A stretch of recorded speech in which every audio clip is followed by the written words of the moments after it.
Γεια σας παιδιά, Flash Gamer εδώ και σήμερα παίζουμε GTA Vice City, όπως βλέπετε εδώ. Και δυστυχώς με κυνηγάει η αστυνομία, τέλος πάντων. Πάμε στο βίντεο.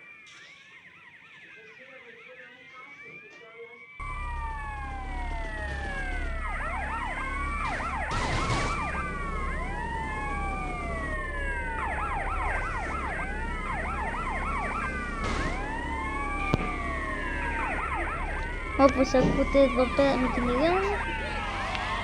Και αν σας κυνηγάνε η αστυνομία, απλά ελάτε εδώ και μπείτε εδώ ακριβώς που είμαι εγώ. Εκεί πέρα στους αστυνομικούς τέλος πάντων πηγαίνετε και μπείτε σε ένα όχημά τους. Δεν θα μπορούν να σας κάνουν τίποτα, όπως βλέπετε, εκτός αν κινηθείτε. Αν κινηθείτε, μετά πρέπει να τους σκοτώνετε.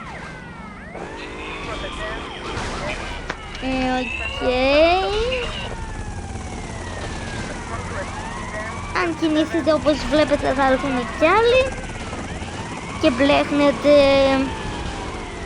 Και μετά αν το κάνετε αυτό, σας παίρνει ένας Κωνσταντίνος τηλέφωνο. Πλάκα κάνω, απλά έρχονται οι μπάτσοι.